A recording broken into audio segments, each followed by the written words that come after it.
8th class को पास करके 9th class में जाने वाले प्यारे प्यारे स्टूडेंट्स, आपका हार्दिक स्वागत, अभिनंदन। अनिल मावर साइंस स्टूडियो में आपका हार्दिक स्वागत और अभिनंदन है। इस चैनल में आपको आज से 9th क्लास की स्टडी के लिए चैप्टर वाइज इम्पोर्टेंट टॉपिक बताए जाएंगे और उसके अकॉर्डिंग आप अपनी स्टडी जारी रख सकते हैं और परीक्षाओं में अच्छे मार्क्स प्राप्त कर सकते हैं और अपने मम्मी और पापा को प्यारा सा अच्छे नंबर वाला गिफ्ट दे सकते हैं। तो हम 9th क्लास के पहले चैप्टर हमारे आसपास के पदार्थ के बारे में बात करेंगे। प्यारे बच्चों, आपने छोटी क्लास में पढ़ा होगा पदार्थ 3 प्रकार के होते हैं, ठोस, द्रव, गैस। तो सभी पदार्थ छोटे छोटे कणों से मिलकर बने होते हैं। इन कणों या परमाणु, इन कणों को परमाणु के नाम से जानते हैं।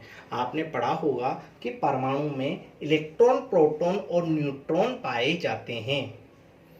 इलेक्ट्रॉन तो चारों तरफ पदार्थ के चक्कर लगाते हैं, जबकि प्रोटॉन और न्यूट्रॉन मध्य में स्थित होते हैं। प्रोटॉन और न्यूट्रॉन मध्य में स्थित होते हैं और इलेक्ट्रॉन चारों ओर चक्कर लगाते हैं। तो इस तरीके से जो प्रोटॉन और न्यूट्रॉन मध्य में होते हैं इसे नाभिक कहते हैं और नाभिक के अंदर ही पाई मेसान कण भी पाए जाते हैं। तो ये आप बड़ी क्लास में पढ़ोगे।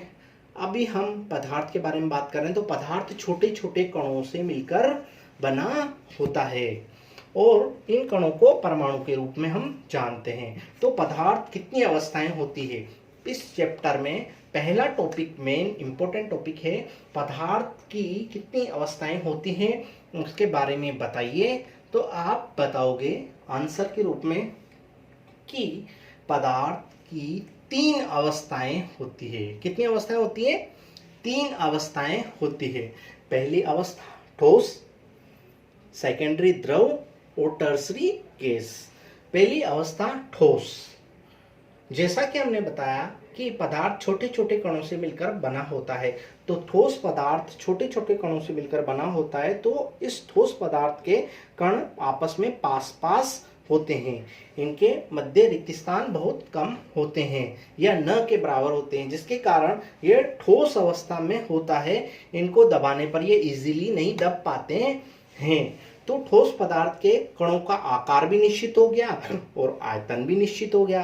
अतः हम कह सकते हैं कि ठोस पदार्थ के कणों का आकार और आयतन निश्चित होता है। अब हम नेक्स्ट टॉपिक सेकेंडरी अवस्था, द्रव अवस्था की बात करेंगे। द्रव अवस्था के कण दूर दूर होते हैं, ठोस के अपेक्षा थोड़े दूर दूर होते हैं। इन कणों का आकार अनिश्चित होता है परंतु आयतन निश्चित होता है। आपने देखा होगा कि दूध, शरबत, पानी, ये सब द्रव अवस्था के उदाहरण हैं।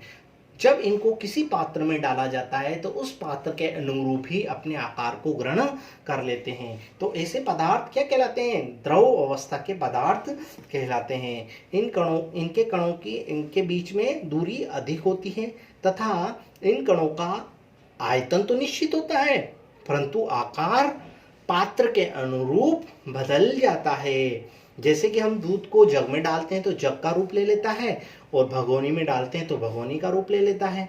ठीक है। इसी प्रकार तीसरा पदार्थ जो होता है वो गैस होता है। गैस के कण बहुत दूर दूर होते हैं। जैसा कि आपने कभी अगरबत्ती जलाई हो तो सुगंध बहुत दूर दूसरे कमरे में चली जाती है। तो उसका कारण ये होता है कि उसके कण बहुत दूर दूर होते हैं, उनके कणों के मध्य दूरी अधिक होती है। अतः बहुत दूर तक सुगंध या दुर्गंध जो भी है वो अब हमें महसूस हो जाती है। तो पदार्थ की 3 अवस्थाएं आपको समझ में आ गई होगी, ठोस, द्रव और गैस। अब मैं आगे की बात करता हूं कि जब ठोस को गर्म किया जाता है तो इसके कणों को ऊर्जा मिलती है और ऊर्जा मिलने के कारण ये कण थोड़ी दूर दूर चले जाते हैं और यह ठोस पदार्थ गर्म करने पर किस में बदल जाते हैं? दूर दूर जाने पर द्रव अवस्था में बदल जाते हैं। और द्रव अवस्था के पदार्थों को और अधिक गर्म किया जाए तो वह गैस अवस्था में बदल जाते हैं। इसको हम साधारण से एग्जाम्पल के द्वारा समझेंगे। जैसे कि हम अगर बर्फ को लेते हैं तो वो धीरे धीरे गर्म करते हैं बर्फ को तो वह द्रवावस्था में बदल जाता है, और अधिक गर्म करते हैं तो वो भाप बनकर आसमान में ऊपर उड़ने लग जाता है, जो कि गैस अवस्था में बदल जाता है। अब बहुत से पदार्थ प्यारे बच्चों ऐसे होते हैं जो ठोस अवस्था से बिना द्रव अवस्था में बदले डायरेक्ट ही गैस अवस्था में बदल जाते हैं। ऐसे पदार्थ जो डायरेक्ट ठोस अवस्था से गैस अवस्था में बदल जाते हैं, इस प्रकार की जो घटना होती है उस क्रिया को ऊर्ध्वपातन कहते हैं, ऊर्ध्वपातन कहते हैं। जैसे कि आपने कपूर देखा होगा, तो कपूर लाते हैं हम और वह अपने आप गैस में उड़ जाता है। तो इस तरीके से जो बिना द्रव अवस्था में बदले डायरेक्ट गैस अवस्था में बदल जाते हैं, ऐसे पदार्थ क्या कहलाते हैं? ऊर्ध्वपातन की क्रिया के द्वारा ऐसे पदार्थ ठोस अवस्था से गैस अवस्था में बदल जाते हैं, और इस क्रिया को क्या कहते हैं? हम ऊर्ध्वपातन कहते हैं।